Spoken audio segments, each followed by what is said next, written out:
Welcome into OutKick, the show. I'm your fearless leader, Clay Travis. We are taping this show on Sunday afternoon because I got to be on the road some on Monday, but this is going to be up early on Monday morning. That means if anything else crazy happens after about, what time is it? After about 5 o'clock Eastern on Sunday, then I'm not ignoring it. I'm just taping before it all happened. So we still got the James Franklin news, which I would say is the biggest news to come out of Sunday so far, including college and NFL. We'll dive into college, as we always do, for the Monday edition of the program. I've got my OutKick top 10 for you. I've got my SEC Power Rankings 1 to 16, but we begin with the news that came down about time NFL games kicked off on Sunday. James Franklin fired at Penn State. The Nittany Lions going to pay him in the neighborhood of $50-some-odd million guaranteed to no longer coach at Penn State. James Franklin, I grabbed a couple of these stats because, frankly, I found it to be shocking that he was fired because of the level of success that he has had. Now, they had lost 3 games in a row, but it was only 3 weeks ago that Penn State was number 2 in the country and going to overtime and double overtime against Oregon. But here we go.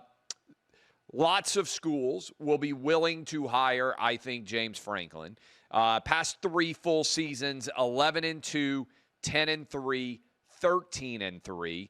In fact, if you go back through, and I thought this was pretty staggering, college football coaches, head coaches right now, that have won more football games than James Franklin in the past 3.5 years: Kirby Smart, Ryan Day, Dan Lanning, and Kalen DeBoer. That is the entire list. That is Kirby Smart has 44 wins in the last 3.5 years.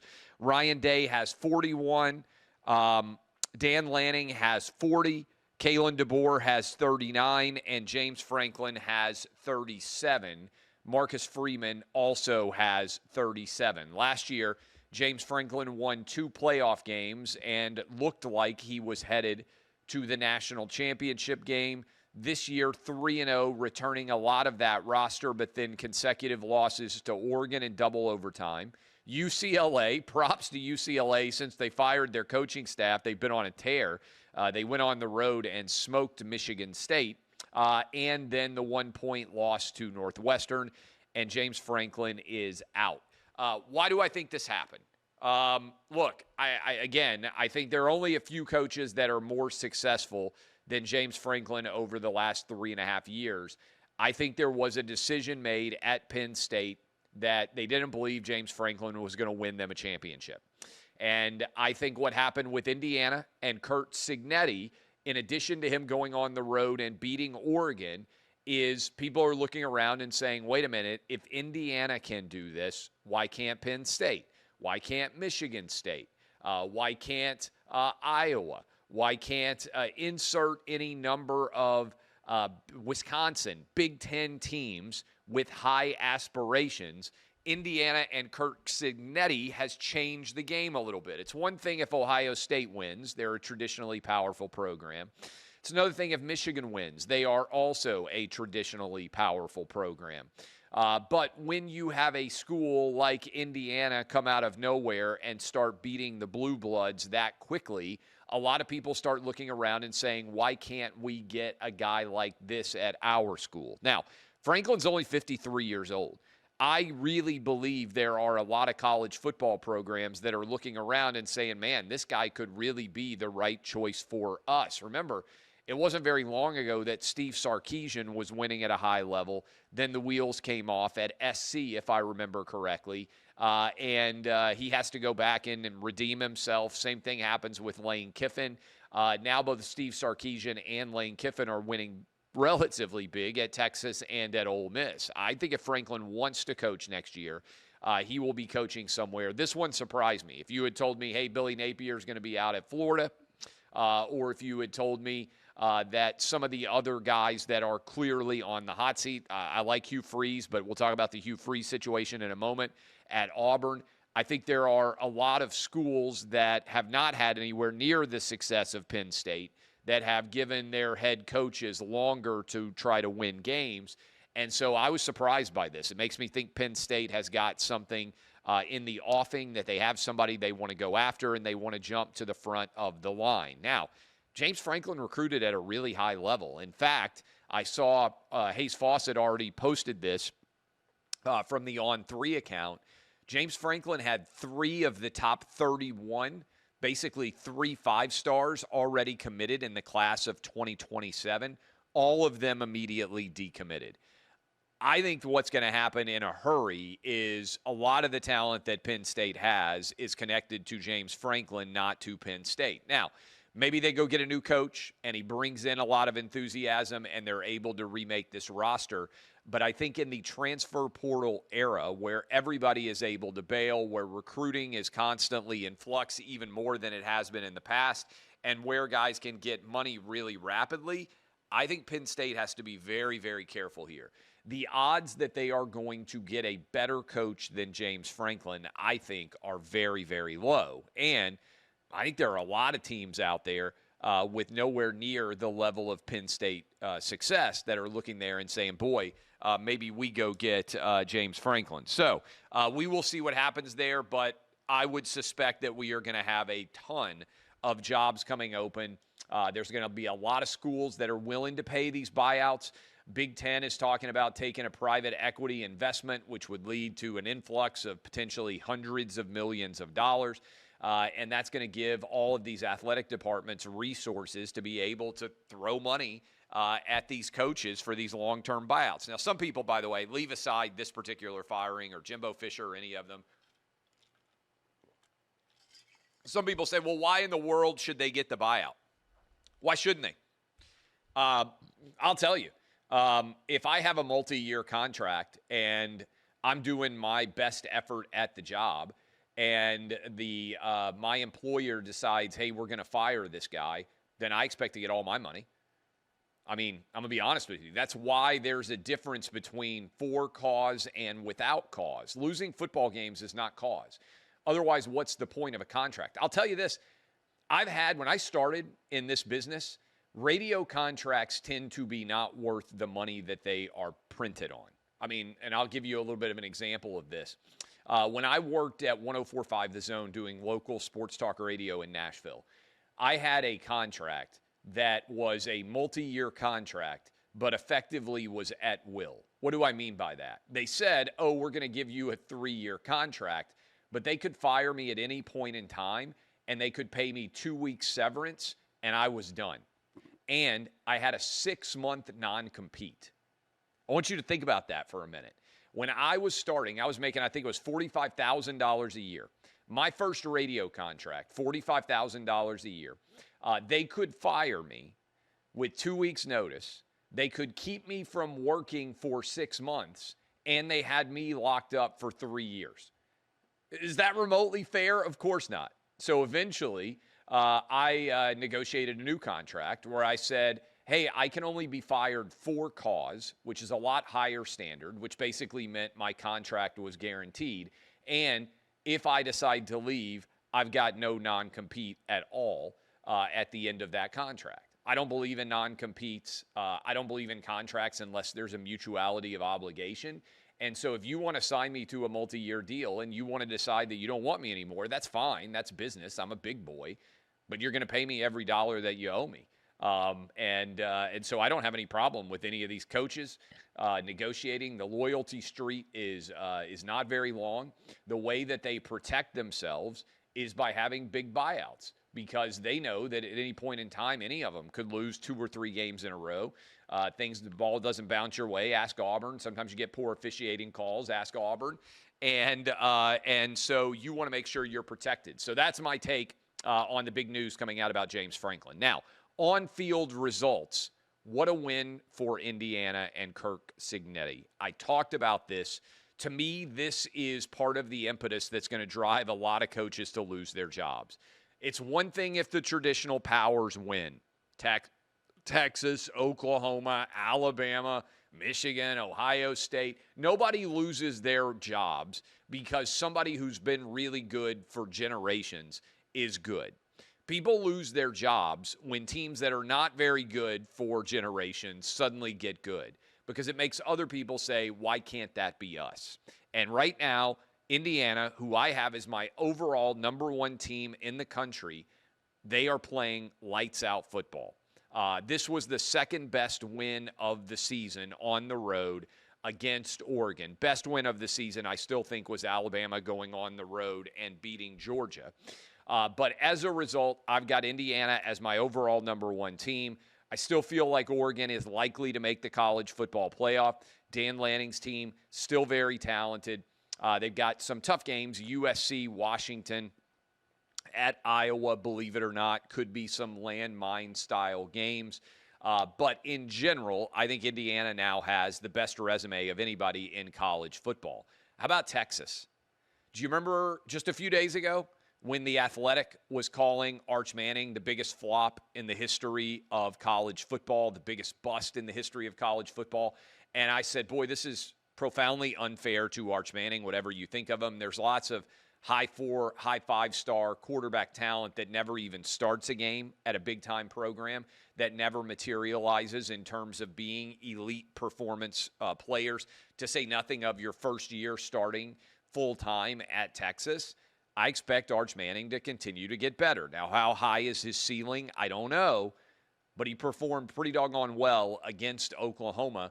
Everybody loved John Mateer, who went out through 3 interceptions, looked like he had not recovered fully from the hand surgery that he had.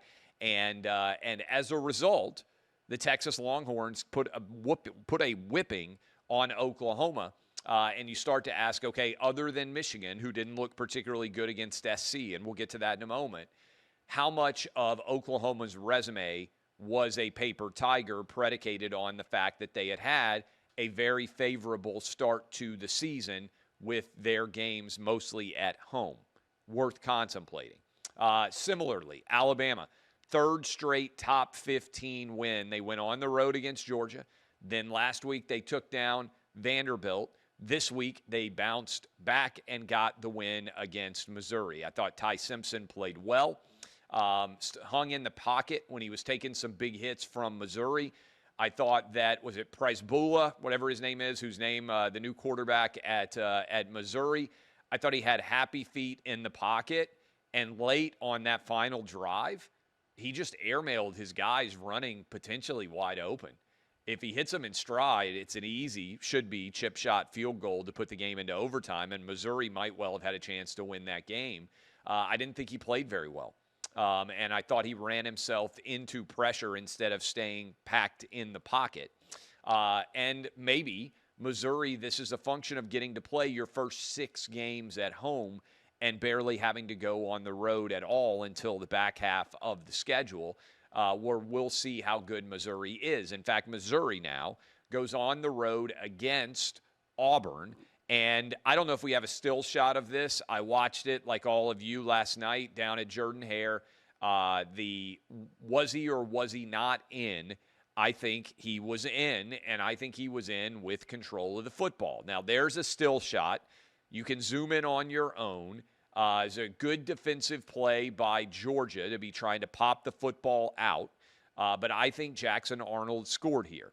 And I think all he had to do was break the plane with the football by an inch, by less than an inch, by just a millimeter. I think he did. As long as he had control of the football when he broke the plane, I think that was a touchdown. Should have, in my opinion, been Auburn 17-0. Game flipped completely on that play. From that point forward, basically Auburn had no offense to speak of. Georgia reeled off 20 straight points to win on the road 20-10. Third straight loss for Auburn, and Georgia lives to get to 5-1. And they have got Ole Miss coming to town in Athens this weekend, which is going to be a heck of a battle. Ole Miss lucky to survive against Washington State, and not a very good game that Lane Kiffin's team played in Oxford. Kind of an expected situation for a trap game to be played. So those were the big games that I would say in general were taking place. Ohio State also beat Illinois. USC, I mentioned, Biggest win that we've seen from Lincoln Riley in several years. Effectively, I believe, knocks Michigan not only out of the top 25, but essentially out of the playoff race in the Big Ten. We'll talk about playoff races in a moment. But first, let's go ahead and let's pop up my OutKick top 10. Remember, I only rank teams based on what we've seen on the field, not what we expect to see, but what we have actually seen from the team on the field. And as a result, I've got Indiana number 1 overall. I think the Hoosiers have the best 6 wins of anybody in college football in totality so far. Miami, I dropped down to 2nd. Ohio State, 3rd. Buckeye fans are mad because I don't have them number 1 overall, but I think Indiana has a better quality of win on the road against Oregon than anything that Ohio State has done so far. Texas A&M, I've got at number 4 overall. I think they have been the best team in the SEC so far. They're starting to put it all together. Argument out there that A&M on the offensive and defensive sides of the ball has the ability to be the best team in the SEC. I don't think that's crazy. I don't think they've peaked yet. I think they can be very good on both sides of the ball. What I would also point out, and by the way, this could be another connector on the James Franklin decision, is Jimbo Fisher, $70 million buyout. Boom, Mike Elko is in, and things start to swing in their direction very, very quickly at A&M. In the 5 spot, I've got Alabama. Now, I know people say, well, Alabama already lost a game, Clay. They lost to Florida State. I know, I was there. And Florida State has now lost 3 games in a row, Virginia, Miami, and now Pitt at home. And so the 2-10 Mike Norvell season is now looking like it's going to be followed by a 7-5 caliber season. Mike Norvell back very squarely on the hot seat. But Alabama with the wins, 3 in a row, over Georgia, which I think is the best win of the season, over Vanderbilt, and now on the road against Missouri. I've got the Crimson Tide back up to 5. Texas Tech, I'll talk about the Big 12 picture in a moment. Not just winning, but dominating everybody that they play against. Ole Miss, dropped Ole Miss back some because I didn't think that they played very well against Washington State. We'll see what happens on the road against Georgia this weekend. Oregon, I still have 8 overall. You could say that's a little bit too kind, given the fact that the loss to Indiana, they got kind of dominated at home, and you can say, okay, who else has Oregon beaten? Those are fair questions. But if I've got Indiana number 1, I have to believe, as I do, that Oregon is also very good. Georgia Tech undefeated at 9, and Georgia, the Bulldogs, in as my 10th best team. Again, these are based not on who I think is the best, but on what we have actually seen so far on the field. Now, let me pull up my SEC power rankings. You got a little bit of a preview there of what I'm going to think of everybody. A&M, Alabama, Ole Miss, Georgia, all 4 of those teams I have in my top 10. Vanderbilt, some people are going to quibble with this take. Vanderbilt's actually favored against my number 6 team, LSU, at least in the opening lines. I've got Missouri 7. I dropped Tennessee back to 8. I know Tennessee could be 6-0 if they had made a chip shot field goal. Defense, really legit issues. They did not play very well against Mississippi State, did not play very well against Arkansas. I don't think Mississippi State and Arkansas are very good, and so I have dropped them. Tennessee all the way back there. Texas, I've got at 9. They lost pretty solidly to Florida, who I've got ranked at 12, as you can see. But Texas just beat Oklahoma and beat them pretty solidly. I've got South Carolina at 11, the Gators at 12, Auburn at 13, Mississippi State at 14. Remember, Auburn good enough to go on the road and win against Baylor. Mississippi State good enough to win against Arizona State, although Arizona State got clobbered by Utah this past last night. And then I've got the Razorbacks at 15, Bobby Petrino in charge. I don't think their talent is awful. They're way too good to be 2-4, but they've lost 4 games in a row, and they are where they are. And then Kentucky sitting there at 16, coming off a bye week. We'll see how Texas does against Kentucky. That is my OutKick SEC Power Rankings 1-16. Let me tell you, we are waiting right now. As I am talking to you, the Titans are playing against the Raiders. I think the Raiders are going to win that game. Let me pull up the absolute latest in that game. because all we need is one touchdown pass. Now, this may feel like a ton, actually, because of how bad the Titans are. All we need is one touchdown pass from the Tennessee Titans, and we will win our PrizePicks pick. Unfortunately, Cam Ward just has 35 yards passing, and the Titans offense only has 37 total yards. It's an awful game going on between the Raiders and the Titans, 3-0 midway through the second quarter as I'm talking to all of you. That is what's going on in that game. If Cam Ward can throw a touchdown pass, we win with PrizePicks. And you can play in PrizePicks right now, whether you're in California, whether you are in Texas, whether you are in Georgia, Tennessee, where I am.